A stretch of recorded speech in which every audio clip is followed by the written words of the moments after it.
আজকে আমরা স্টার্ট অথবা শহর রিলেটেড কিছু গুরুত্বপূর্ণ নোমেন শিখব। এর আগে আপনি যদি আইএনসি পড়ে থাকেন এবং আপনার ভার্ব নিয়ে কোনো প্রবলেম থাকে, সেক্ষেত্রে আমি আইএনসির সবগুলো ভার্ব এক প্লেলিস্টে আমাদের চ্যানেলে আপলোড করে দিয়েছি। এর লিংক ডিসক্রিপশনে, পিন কমেন্টে এবং এখানে পাবেন। তো চলুন শুরু করা যাক। দি স্টার্ট।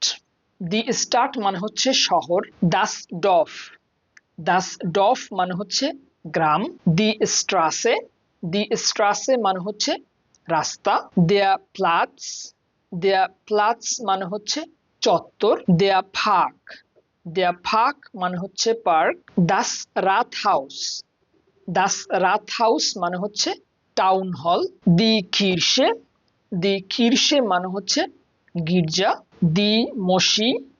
দি মসি মানে হচ্ছে মসজিদ। দি শুলে। দি শুলে মানে হচ্ছে স্কুল। দাস ক্রাঙ্কেন হাউস। দাস ক্রাঙ্কেন হাউস মানে হচ্ছে হাসপাতাল। দেয়া বানহোফ। দেয়া বানহোফ মানে হচ্ছে ট্রেন স্টেশন। দেয়া ফ্লুক হাফেন। দেয়া ফ্লুক হাফেন মানে হচ্ছে বিমানবন্দর। দেয়া মার্কট। দেয়া মার্কট মানে হচ্ছে মার্কেট। দি পুলিসাই। দি পুলিসাই মানে হচ্ছে পুলিশ। দি বিবলিওথেক। দি বিবলিওথেক মানে হচ্ছে library. Das museum. Das museum মানে হচ্ছে museum. Das hotel. Das hotel মানে হচ্ছে hotel. Das restaurant. Das restaurant মানে হচ্ছে রেস্টুরেন্ট। দাস কিনো। দাস কিনো মানে হচ্ছে সিনেমা হল। দেয়ার লার্ডেন।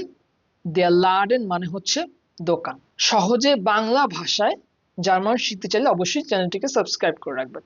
বিশ পেটা চুইস।